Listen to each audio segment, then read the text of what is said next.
السلام علیکم دوستو، ایک خوفناک کہانی لے کے حاضر ہوئی ہوں۔ ویران کھنڈرات۔ برسات کا موسم تھا، ہلکی ہلکی ہوا چل رہی تھی، آسمان کو کالے بادلوں نے اپنی لپیٹ میں لے رکھا تھا۔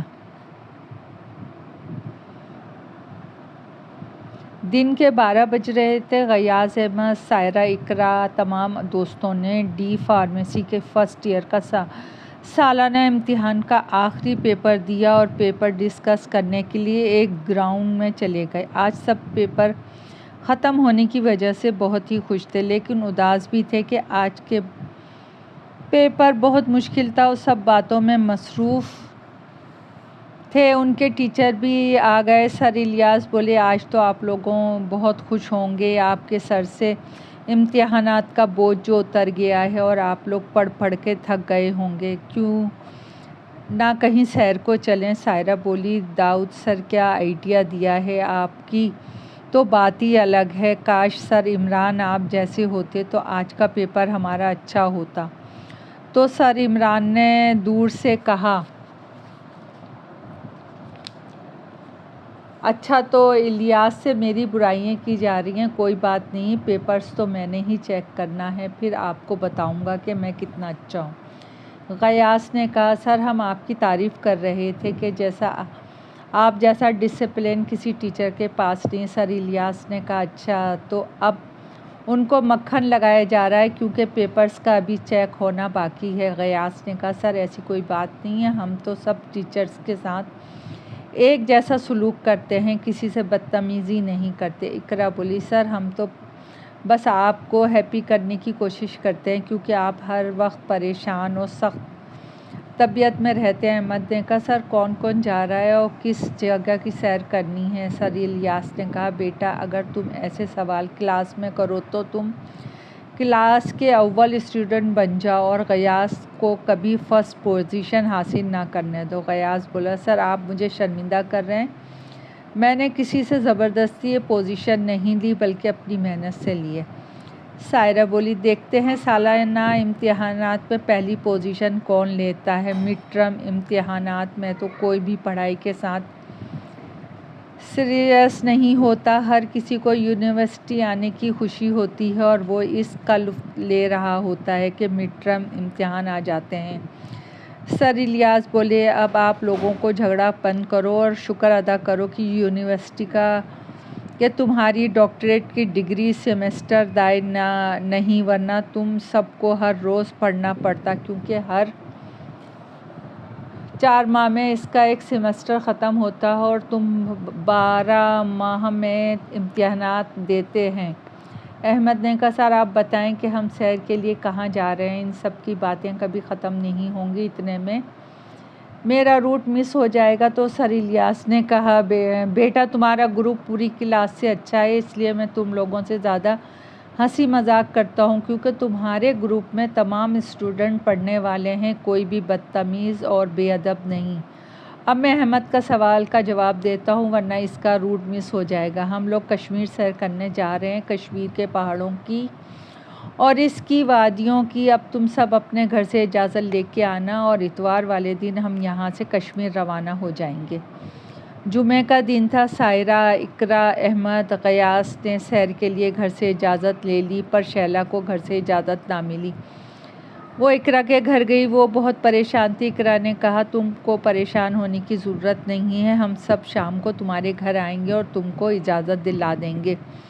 شام کو اقرا، سائرہ دونوں شیلا کے گھر گئیں اور اس کے والد کو کہا کہ انکل آپ پریشان نہ ہوں، ہم اس کے ساتھ ہیں۔ اقرا بولی، انکل آپ تو جانتے ہیں کہ میں اور شیلا بہت گہری دوست ہیں، بچپن سے لے کے اب تک ہم ایک ساتھ رہے ہیں اور آج ایک ہی کلاس میں ہیں، میرے ہوتے ہوئے اس کو کچھ نہیں ہوگا۔ ہم کون سا یورپ جا رہے ہیں اور صرف ایک ہفتے کی بات ہے، ہمارے ساتھ ہمارے ٹیچر ہیں اور کچھ فیمیل ٹیچرز بھی ہیں۔ آخرکار شیلا کے والد نے اجازت دے دی۔ ہفتے کا دن تھا، سر الیاس نے سب کو یونیورسٹی بلایا تھا۔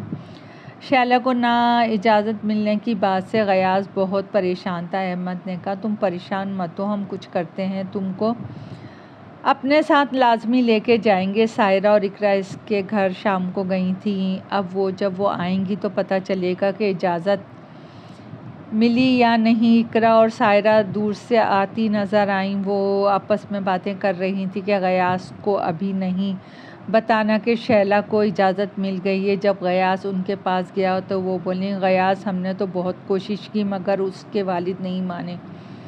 غیاث لڑکھڑا گیا، کیا مطلب؟ اقرا نے کہا، بس نہیں ملی۔ یہ کیسے ہو سکتا ہے؟ شیلا کہاں ہے؟ وہ اپنے گھر ہے، اقرا نے کہا۔ افسوس کی بات ہے اقرا، تم اپنی دوست کو اس کے والد کو کنونس نہیں کر سکیں۔ احمد بولا، اقرا کی بیسٹ فرینڈ ہے یا پھر کسی اور کی؟ سائرہ بولی، پتہ نہیں کسی کو شیلا کے نہ جانے کا افسوس کیوں ہو رہا ہے، حالانکہ ہم بھی اس کے بیسٹ فرینڈ ہیں۔ ہم سے زیادہ کسی اور کو افسوس ہو رہا ہے، وقار نے دور سے آتے ہوئے کہا۔ بس کرو، کیوں اس کو تنگ کر رہے ہو؟ وہ تو پہلے ہی بہت پریشان ہے۔ سائرہ بولی، تم اس کی حمایت کب سے کرنے لگے ہو؟ وقار نے کہا، جب سے اس نے مجھے مشکل ترین پیپر کروایا ہے۔ اچھا، تو تب سے اس کو مکھن لگایا جا رہا ہے؟ سائرہ نے طنز کرتے ہوئے کہا۔ شیلا دور سے آ رہی تھی۔ احمد نے غیاث سے کہا، تم اس سے بات کرو۔ اقرا بولی، کیسی بات کر رہے ہو احمد؟ اس کی ٹانگیں کانپ رہی ہیں جب اس کے سامنے جاتا ہے۔ سال ہو گیا ہے، یہ اس کے دل کی بات تو کر نہیں سکتا تو اس کو کنونس کیسے کرے گا؟ یہ شیلا سے تو بات نہیں کر سکتا ہے تو اس کے والد کے سامنے اس کا کیا حال ہوگا؟ وقار نے کہا، غیاث آج تم اس سے بات کرنی پڑے گی۔ سائرہ بولی، کیا بات کرے گا؟ یہی کہ شیلا تم نے اسائنمنٹ بنا لی ہے یا میں بنا دوں؟ اقرا نے کہا، غیاث تم پریشان مت ہو، جب تک میں ہوں تمہارا پیغام اس تک پہنچاتا رہوں گا۔ سوال اس کے آنے کا ہے تو وہ ضرور آئے گی۔ یہ ہو سکتا ہے بھلا میں جو کام کہوں وہ ناممکن رہ جائے۔ سائرہ بولی، اپنے منہ میاں مٹھو مت بنو، اور چلو سر بلا رہے ہیں۔ اور سبھی سر الیاس کے پاس چلے گئے۔ سر الیاس نے سب سے پہلے سیر کے لیے ٹرانسپورٹ اور کھانے کے لیے پیسوں کی اکاؤنٹنگ کے بعد سر نے سب کو کہا، کل صبح 7 بجے ہم یہاں سے روانہ ہو جائیں گے، پھر اتوار والے دن ہم سب صبح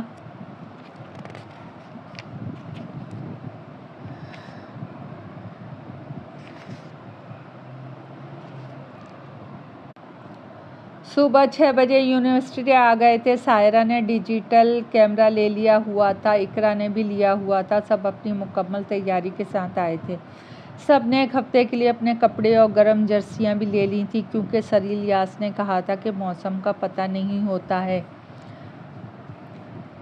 جب میڈم نورین آ رہی تھی تو پوری کلاس ان کی طرف متوجہ ہو گئی، خاص کر سر عمران اپنی آنکھیں پھاڑے دیکھ رہے تھے، کیونکہ میڈم نورین نے جینس کی پینٹ پہلی دفعہ پہنی تھی۔ میڈم جویریہ یہ ان سے ملی اور ان کے کپڑوں کی تعریف کی۔ 7 بجے یونیورسٹی کی بس یونیورسٹی سے روانہ ہو گئی۔ سب نے بس میں خوب انجوائے کیا اور اقرا نے ایک گیم کھیلی اور کہا، یہ میں سب کے ساتھ کھیلوں گی، اس گیم میں ہم نے خوب انجوائے کریں گے۔ اور پھر وہ اس گیم میں مشغول ہو گئے اور واقعی ان کا انجوائے میں گزرتا چلا گیا۔ شام کے سائے ڈھلتے جا رہے تھے، سورج غروب ہو رہا تھا۔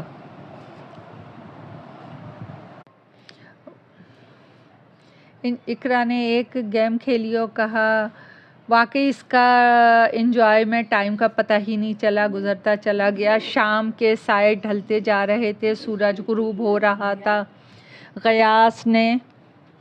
غیاث نے سورج کو غروب ہوتے دیکھا اور اس کی تصویر کھینچ لی۔ شیلا نے غیاث کو کہا، بہت اچھی تصویر آئی ہے۔ غیاث نے اپنی مسکراہٹ کو دباتے ہوئے کہا، تھینک یو اقرا۔ اس بات کو سن کے زور سے کھانسی اور دونوں شرما گئے۔ ایک ہوٹل پہ اتر کے سب نے ڈنر کیا اور پھر سفر پہ روانہ ہو گئے۔ ڈنر کے بعد سب پر نیند طاری ہو گئی، سبھی سو گئے سوائے سر الیاس کے اور ڈرائیور عامر کے۔ صبح کی نماز ہم نے کشمیر کے ایک پیٹرول پمپ پہ ادا کی اور ناشتہ کیا۔ 5 اسٹار ہوٹل میں کرنے کے بعد سب نے کشمیر کے جنگلات کا رخ کیا۔ ایک جنگل کی طرف بس روانہ ہوئی۔ ہم نے راستے میں بہت انجوائے کیا، پہاڑ کی تصویریں کھینچنے لگے۔ اقرا نے میڈم نورین سے کہا، میڈم سر نے ہمیں 5 اسٹار ہوٹل میں تیار ہونے کا زیادہ موقع نہیں دیا، ہم اپنی تصویریں بناتے۔ میڈم نے کہا، کوئی بات نہیں، جنگل میں میک اپ کر لیں گے، کپڑے تو ڈال ہی لیے ہیں۔ احمد بولا، میم جنگل میں بندروں نے آپ کا میک اپ نہیں کرنے دینا ہے، آپ یہاں کر لیں۔ میک اپ سے یاد آیا اقرا میں اپنی کریم نہیں لائی، سائرہ نے کہا۔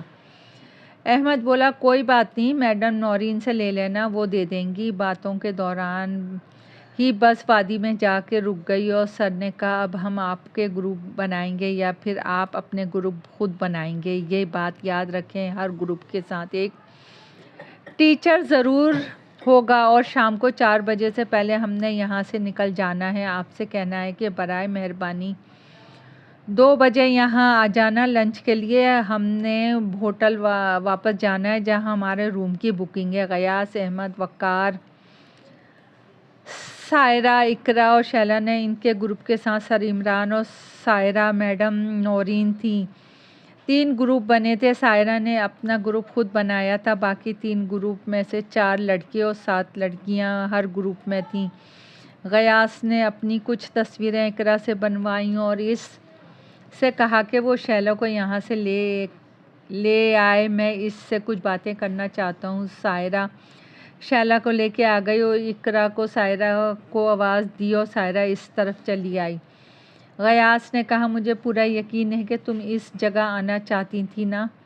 شیلا نے کہا ہاں یہاں آنا چاہتی تھی، پھر ابو نے روک دیا۔ ویسے شیلا تمہاری آنکھیں بہت ہی خوبصورت ہیں، ان میں ایک چمک سی، ایک کشش ہے، دل کرتا ہے تمہاری آنکھوں میں کھویا رہوں۔ شیلا بولی تعریف کر رہے ہو یا مکھن لگا رہے ہو؟ اس پر غیاث نے کہا تم کو مکھن کی کیا ضرورت ہے، تم تو خود مکھن کی طرح ہو، سرخ سفید رنگ کی مالک۔ شیلا نے کہا اب تعریف بند کرو، بات بنانا تو کوئی تم سے سیکھے۔ غیاث نے کہا تو سیکھ لو نا، ویسے بھی کوئی بھی مجھ سے نہیں سیکھتا۔ اقرا ان دونوں کی باتیں کرتے ہوئے دیکھ رہی تھی۔ اس نے سائرہ سے کہا دیکھ لیلا مجنوں کی جوڑی، کس کی نظر نہ لگ جائے اس جوڑی کو۔ سائرہ مسکرا دی اور کہا تمہارا بوائے فرینڈ کہاں ہے؟ اقرا بولی اس کی تو بس اپنی پڑی رہتی ہے، جب دیکھو کسی کی تصویر بنا رہا ہوگا یا کسی کو اپنے جھوٹے قصے سنا رہا ہوگا۔ وقار دور سے آ رہا تھا، جسے دیکھ کے سائرہ نے کہا لو جس کو یاد کیا وہ حاضر ہو گیا۔ وقار نے کہا کیا باتیں ہو رہی ہیں؟ سائرہ نے کہا جناب آپ کے بارے میں۔ اقرا کو تم سے کچھ شکایتیں ہیں؟ مجھ سے وہ کیا جی؟ وقار نے کہا۔ سائرہ نے کہا تم اس کی تصویر نہیں بناتے ہو؟ لو جی ابھی بنا دیتا ہوں۔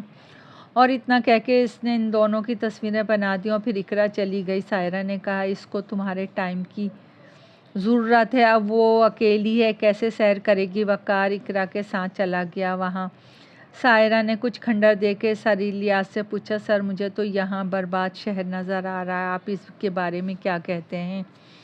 سر الیاس نے کہا ہاں بیٹا مجھے بھی لگتا ہے کہ یہاں کسی کی حویلی تھی یا یہ کسی شہر کی عمارت ہے جو برباد ہو گئی ہے۔ کچھ دیر بعد غیاث اور شیلا اور وقار اور اقرا بھی آ گئے۔ سائرہ نے کہا چلو ان کھنڈر میں چلتے ہیں، اچھی تصویریں بنیں گی۔ سر نے کہا نہیں بس اب ہمیں لنچ کر کے چلنا چاہیے۔ سب نے لنچ کیا اور سائرہ نے سر سے اجازت لی اور سر الیاس نے میڈم نورین اور سر عمران کو ان کے ساتھ بھیج دیا۔ ابھی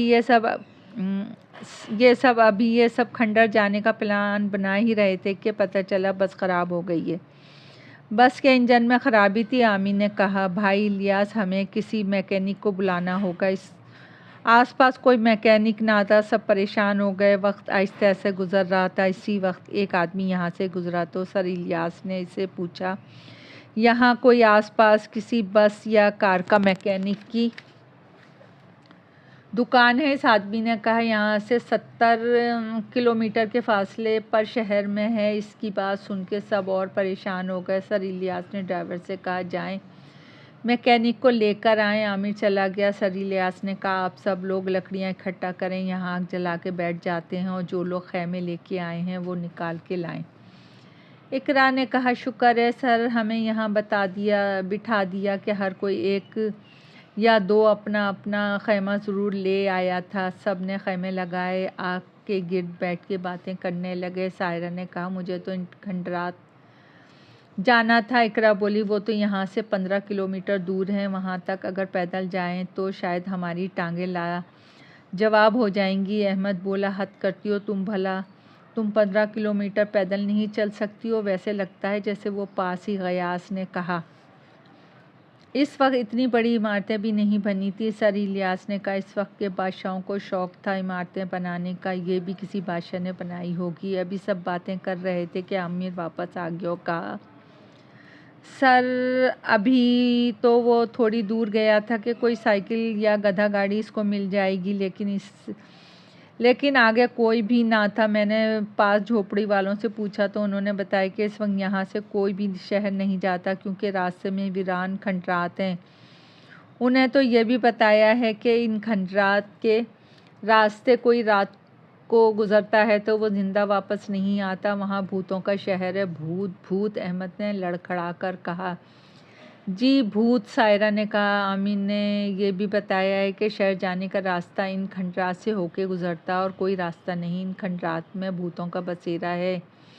ان جھوپڑی والوں لوگ بہت ہی خوفزدہ رہتے ہیں کہ وہ رات کو باہر نہیں نکلتے۔ سائرہ بولی ہم نے ادھر جانا تھا، آپ ہمیں ڈرا رہے ہیں۔ تو سر الیاس بولے یہ بھوت وغیرہ کچھ نہیں ہوتا، بس اب سب سو جاؤ، رات ہو گئی ہے۔ وقار خرانیاں کھا رہے تھے جو وہ جنگل سے لے کے آیا تھا، کچھ اس نے اقرا کو دیں۔ جیسے جیسے رات ہو رہی تھی سب کے خوف میں اضافہ ہو رہا تھا۔ ہوا کی آواز صاف سنائی دے رہی تھی۔ شیلا اور سائرہ خوف سے بچنے کی وجہ سے خیمے میں چلی گئیں اور سر الیاس، سر عمران، میڈم نورین، میڈم جویریہ اپنے اپنے خیموں میں چلے گئے اور تمام ٹیچرز سو گئے۔ عامر بہت ہی خوفزدہ تھا جب غیاث نے اس سے کہا تم ٹھیک ہو؟ غیاث کو ایسا لگا جیسے وہ کچھ چھپا رہا ہو۔ اس نے پوچھا تو اس نے صاف انکار کر دیا، لیکن غیاث نے نوٹ کیا کہ عامر باہر آگ کے پاس بیٹھا ہوا کچھ پریشان ہے۔ وہ اس کے پاس جانا چاہتا تھا لیکن نہ گیا، بس سونے کی کوشش کرتا رہا۔ آدھی رات کا وقت تھا۔ غیاث اور احمد سائرہ ساتھی خیمے میں سو رہے تھے کہ اچانک کسی کی چیخ کی آواز سنائی دی۔ وہ سب اٹھ کر بیٹھ گئے۔ سر الیاس یہ جانے بغیر کہ چیخ کس کی تھی بولے رات کے اس وقت کون ہو سکتا ہے جو چیخا ہے؟ غیاث بولا یہ چیخ یقیناً احمد کی ہوگی، اس سے ہی روز ڈراؤنے خواب آتے ہیں۔ سب لوگ خیموں سے باہر آ گئے۔ غیاث ایک دم بولا سر عامر نظر نہیں آ رہا۔ اس کے بعد سنتے ہی سب کی زبان سے نکل گیا کیا؟ اور سب ادھر ادھر عامر کو ڈھونڈنے لگے۔ رات کے اس وقت وہ کہاں جا سکتا ہے؟ اقرا نے کہا تو سائرہ بولی باہر کہیں گھومنے کے لیے نکل گیا ہوگا، تھوڑی دیر بعد آ جائے گا۔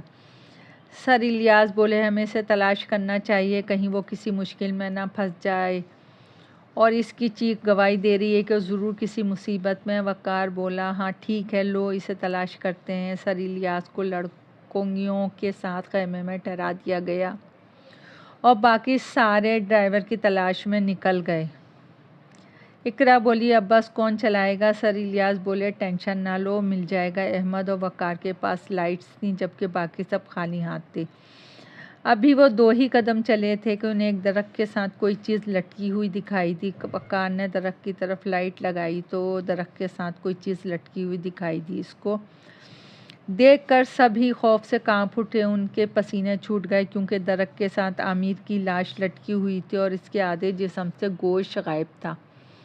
انہوں نے جلدی سے اس کی لاش کو درخت سے نیچے اتارا اور خیمے میں لے گئے۔ اقرا اور شیلا تو عامر کی لاش کو دیکھ کے بے ہوش ہی ہو گئی تھیں، جبکہ سائرہ جو کافی بہادر تھی بولی کیا ہوا ہے عامر کو؟ سر الیاس بولے پتہ نہیں اسے کیا ہوا ہے۔ غیاث بولا مجھے تو یہ کام کسی آدم خور کا لگتا ہے۔ احمد بولا جس طرح اسے مارا گیا اس طرح عامر کا گوشت غائب تھا، انہوں نے جلدی سے اس کی لاش کو ڈھانپ دیا، اس سے صاف معلوم ہو رہا تھا کہ کوئی آدم خور جانور ہے جس نے اس کو مارا ہے۔ غیاث نے خوفزدہ اور کانپتی ہوئی آواز میں کہا۔ وقار بولا لاش کا کیا کریں؟ لاش کو ہم واپس عامر کے گھر تو نہیں لے جا سکتے، اس لیے بہتر ہے کہ یہیں سے اسی جگہ دفنا دیتے ہیں۔ سر عمران نے کہا تو احمد بولا کیا اس کو دفن کرنے کا کام بھی ابھی کرنا ہوگا؟ وقار بولا یار رات تو بہت ہو گئی ہے، اس وقت قبر کھودنا بہت ہی مشکل ہے، اس کو دفن کرنے کا کام صبح ہی ٹھیک رہے گا۔ اس کی بات پہ سب نے اتفاق کیا اور سبھی صبح ہونے کا انتظار کرنے لگے۔ بہت مشکل سے اقرا اور شیلا کو ہوش میں لایا گیا اور اس کی بے ہوشی کو توڑا گیا۔ صبح ہو چکی تھی، بھیانک رات گزر چکی تھی ان سب نے مل کر ایک بڑا سا گڑھا کھودا اور عامر کی لاش کو اس میں دفنا دیا۔ سر عمران بولے، اب ہم سب کو بہت محتاط انداز میں رہنا ہے کیونکہ کوئی بھی جانور کسی بھی وقت ہم پہ حملہ کر سکتا ہے۔ وقار بولا، ایک بار وہ جانور میرے سامنے آ جائے ایسا بدلہ لوں گا کہ ایسی موت ماروں گا کہ اس کی روح قیامت تک تڑپتی ہوئی نظر آئے گی۔ اس طرح کی باتوں میں دن کے 12 بج گئے۔ سر الیاس نے کہا، اب بس تو ٹھیک نہیں ہوگی، ہم سب کو پیدل ہی چلنا ہوگا ورنہ ہم سب یہاں پھنس کے رہ جائیں گے۔ سب کے موبائل کی بیٹری بھی ختم ہو چکی تھی، کسی کو فون کر کے بلا بھی نہیں سکتے تھے۔ سب لوگ پیدل ہی چلنے لگے۔ خوف اور دہشت سے ان کے پاؤں لڑکھڑا رہے تھے۔ سب لوگ پریشان تھے اور بار بار اسی واقعے کا سوچ رہے تھے۔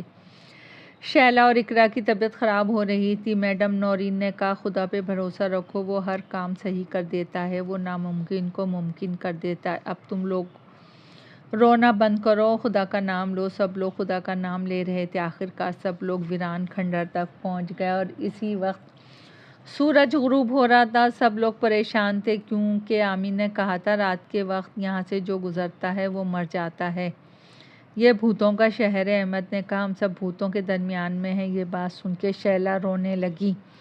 غیاث نے اس کو چپ کروایا اور اس کا ہاتھ پکڑ لیا، اس سے شیلا کو کچھ حوصلہ ملا۔ میڈم نورین بھی رونے لگی اور اقرا بھی۔ وقار نے کہا، اقرا خدا کا نام لو، رونا نہیں ہے، رونے سے یہ بھوت جاگ جاتے ہیں۔ وقار کی بات سن کے اقرا نے رونا بند کر دیا۔ سر عمران نے میڈم نورین کو کہا، اگر آپ رونے لگ جائیں گی تو ان اسٹوڈنٹس کو کون تسلی دے گا؟ اب ہم کھنڈرات میں داخل ہو رہے ہیں۔ سب بہت ہی پریشان تھے، خوف سے سب کے پسینے چھوٹ گئے تھے۔ اگر کسی درخت کا پتا بھی سرسراتا تو سب کے رونگٹے کھڑے ہو جاتے۔ ہوا کی آواز اس طرح تھی جیسے کسی سنسان کھنڈر میں سے پتوں کے اوپر سے کوئی چلتا ہے۔ اس وقت ہوا کی سرگوشی اسی طرح تھی جیسے کسی نے کوئی جادو کر دیا ہو۔ وہ سامنے درخت کے اوپر شاخ پر دیکھو، احمد نے کہا، خوف زدہ اور کانپتی ہوئی آواز میں کہا، دیکھو دیکھو، وہ دیکھو، کتنا خوفناک پرندہ ہے۔ سب نے جلدی سے سمت دیکھا تو پہلے تو واضح کچھ نہ دکھائی دیا، مگر جب آنکھیں اندھیرے میں دیکھنے کے قابل ہوئیں، سب حواس باختہ رہ گئے۔ ایک خوفناک سمندر کی موج طوفان خیز کی مانند بدن کے ایک سے دوسرے سرے تک پھیل گئی۔ تینوں پرندے جو پہلے احمد نے دیکھے تھے پھر سب نے اس کے سامنے آ کے برجمان ہو گئے۔ ان لوگوں نے موت کی پرچھائیوں کو دیکھا، ان کے رنگ فک ہو گئے۔ بے شک بھوت ان پرندوں کے بھیس میں تھے، مگر ان کی بدلتی کیفیت کسی سے بھی پنہاں نہیں تھی۔ اچانک ان تینوں پرندوں نے انسانی روپ دھارا۔ سب لوگ دنگ رہ گئے۔ اب ان کو آسانی سے شناخت کیا جا سکتا تھا کیونکہ مرد ہے اور کون عورت ہے۔ یہ سب کچھ دیکھ کر میڈم نورین گر پڑیں۔ ان میں سے ایک لڑکی تھی اور بھیگے ہوئے پھول، تازگی اور سیبوں کی شگفتگی کو ملا کے بنایا گیا تو بس یہ اس کی رنگت تھی۔ اس کی آنکھیں سیاہ رات کی مانند کالی بھوری رنگ کی، بال جن پر کہیں کہیں تانبے کی جھلک نظر آتی تھی۔ قد اتنا لمبا نہیں تھا مگر موضوع بے حد مناسب، بری طرح زخمی تھی۔ اس کی نگاہیں متواتر سب پر جمی ہوئی تھی۔ یہ سب دیکھتے ہی سب لوگوں نے اس کے پسینے ایسے چھوٹ رہے تھے جیسے وہ ابھی نہا کے آئے ہوں۔ شیلا نے غیاث کو مضبوطی سے گلے لگا لیا جبکہ سر عمران نے میڈم نورین کو ایک جگہ بٹھا دیا۔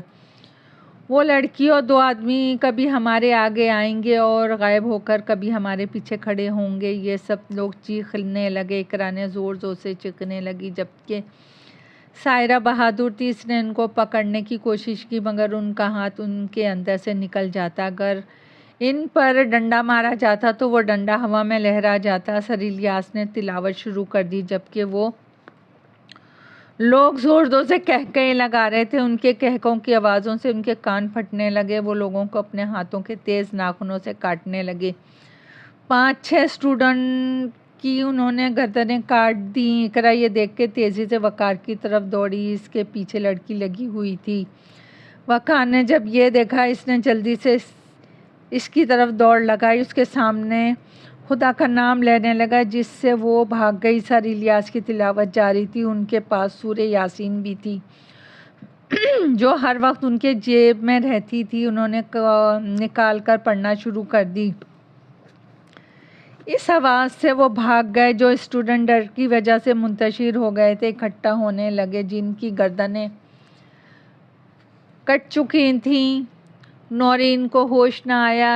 احمد کہاں ہے، احمد کہاں ہے؟ ایک دم وقار نے کہنا شروع کر دیا۔ سبھی احمد کی وجہ سے پریشان تھے کہ وہ کہاں جا سکتا ہے۔ احمد کا پتہ نہیں تھا کہ وہ کہاں چلا گیا۔ سب اس کی تلاش میں نکل آئے۔ آخر کار وہ ایک درخت کے پاس بے ہوش ملا۔ سائرہ نے اسے پکڑا اور وہاں لے آئی جہاں سارے تھے۔ اب پھر خاموشی چھا گئی۔ سب خاموش تھے اور ان کی آنکھوں سے زاروں قطار آنسو نکل رہے تھے۔ کسی کو کوئی راستہ نہیں مل رہا تھا۔ اب کیا کریں؟ احمد نے اپنا دم توڑ دیا تھا۔ آدھی رات ہو گئی تھی۔ سب اسٹوڈنٹ اور ٹیچر ان لاشوں کو دیکھ کے پریشان تھے کہ اچانک سر الیاس کے سامنے ایک چڑیل نمودار ہوئی۔ کہکہ لگاتے ہوئے اس چڑیل کی شکل بہت بھیانک تھی۔ اس کے بالوں کی جگہ کانٹے لگے ہوئے تھے، آنکھوں سے آگ برس رہی تھی، زبان کی جگہ سانپ تھے، اس کا منہ جلا ہوا تھا اور قد تقریباً 10 فٹ لمبا تھا۔ وہ بولی، تم سب نے اس کھنڈر میں آ کے اپنی موت کو دعوت دی ہے۔ تم میں کوئی بھی اس کھنڈر سے زندہ بچ کر نہیں جا سکتا۔ اس جزیرے پر بھی میرا راج ہے اور اس کھنڈر پہ بھی میرا راج ہے اور تم سب میرے شکار ہو۔ کل ایک آدمی نے کھنڈر آ کر میری کھنڈر میں گندگی پھیلائی تھی۔ اس جگہ جہاں میں اپنے بچوں کو کھانا کھلا رہی تھی، اس کی گندگی کی وجہ سے میرے بچوں کا کھانا خراب ہو گیا اور جب اس نے کھانا کھایا تو درد سے چلانے لگا۔ اس کا درد ختم ہونے سے پہلے اس کی گردن کاٹ دی، پھینک دیا درخت پر۔ اب وہ چڑیل سر الیاس کی طرف بڑی خوف سے سر الیاس کے منہ سے ایک لفظ نہ نکلا۔ اس نے سر الیاس کی شہرک کاٹ دی اور ان کا خون پینے لگی، اپنی پیاس بجھانے لگی، اپنے بچے کو بھی پلا رہی تھی۔ سب دیکھ کے تمام اسٹوڈنٹ جو بچ گئے تھے بھاگنے لگے۔ سائرہ وہاں تلاوت کر رہی تھی جس سے وہ چڑیل غائب ہو گئی۔ پھر وہ چڑیل میڈم جویریہ کی طرف گئی، ان کی شہرک کاٹ دی۔ پھر وہ سر عمران اور میڈم نورین کے پیچھے گئی، وہ بھاگ رہے تھے۔ اچانک وہ ان کے سامنے نمودار ہوئی، ان کو بھی بری طرح مار دی، ان کا خون پی لیا اور کچھ دیر بعد لمبے لمبے ڈھانچے آ گئے اور وہ غیاث شیلا کی طرف بھاگ رہے تھے۔ شیلا زور زور سے چیخ رہی تھی۔ غیاث نے تلاوت کی تو وہ منتشر ہو گئے۔ پھر وہ چڑیل اقرا اور وقار کی طرف گئی۔ اقرا بے ہوش تھی، وقار نے سورہ یاسین اور ناس پڑھی جس سے وہ غائب ہو گئے۔ اب یہ چاروں بھاگ رہے تھے جبکہ سائرہ وہاں کھڑی تلاوت کر رہی تھی۔ اس کے قریب کوئی بھی نہ گیا۔ غیاث اس کے پاس گیا، اس کو پکڑا اور وہ پانچوں بھاگنے لگے۔ ان کے پیچھے قہقہوں کی آوازیں آ رہی تھیں، دھاڑیں آ رہی تھیں، لمبے لمبے ڈھانچے ان کے پیچھے تھے جو آہستہ آہستہ اور بھی لمبے ہو رہے تھے۔ یہ سب دیکھ کے اقرا ہوش ختم ہو گئے۔ وقار نے اسے اپنی گود میں اٹھایا ہوا تھا اور بھاگ رہا تھا۔ غیاث نے سائرہ اور شیلا کا ہاتھ پکڑا ہوا تھا، وہ اتنا تیز بھاگ رہے تھے جتنی تیز بھاگ سکتے تھے۔ اچانک سائرہ گر گئی اور ڈھانچوں نے اس کو اوپر اٹھا لیا اور یہ دیکھ کے وقار اور غیاث نے تلاوت کر کے پھونک ماری، پھر کچھ نہ ہوا۔ سائرہ نے سورہ یاسین کی زبانی تلاوت کی اور خدا کا نام لے کے جس نے اس ڈھانچے کو گرا دیا تھا، جبکہ وہ وقار نے اقرا کو اٹھایا ہوا تھا۔ دوسرا ڈھانچے نے اقرا کی طرف ہاتھ بڑھا دیا۔ وقار تیزی سے بھاگا۔ غیاث نے شیلا جو زور زور سے چیخ رہی تھی اس کا ہاتھ پکڑا اور سائرہ کو پکڑا۔ وہ بھاگ گئے۔ بھاگتے بھاگتے ان کی ٹانگیں درد کر رہی تھی پر وہ نہ روکے۔ آخر کار وہ شہر کے قریب آ گئے اور صبح اذان فجر کا وقت آ گیا۔ اذان فجر شروع ہوئی تو پانچوں کو سکون ملا۔ ان کا خوف کچھ کم ہوا لیکن آنسو جاری تھے۔ انہوں نے نماز ادا کی، اللہ کا شکر ادا کیا، ان کی جان بچ گئی۔ شہر سے انہوں نے اپنے فون چارج کیے اور سب کو اطلاع کی۔ اپنے حادثے سے کی اگلی دن صبح پولیس تمام لاشوں کے اہل خانہ آ گئے۔ غیاث، شیلا، سائرہ، وقار، اقرا اپنے گھروں کو چلے گئے۔ آج بھی جب اس واقعہ کو سوچتے ہیں تو ان کے رونگٹے کھڑے ہو جاتے ہیں۔ 5 سال بعد غیاث اور شیلا نے شادی کر لی۔ اقرا اور وقار نے اور سائرہ کی بھی شادی ہو گئی۔ 5 دوست آج بھی اس واقعے کو بھول نہیں سکے اور ان باتوں کو ان کو اپنے پروفیسر بہت یاد آتے ہیں۔ پانچوں کو اچھی نوکریاں مل گئیں، وہ اپنی زندگی میں مصروف ہیں پر سر الیاس کی موت کو نہیں بھولے۔ قارئین اکرام، کہانی پسند آئی ہو تو لائک اور سبسکرائب کریں، آپ کی دعاؤں کی طلبگار۔ توبہ اتنی لمبی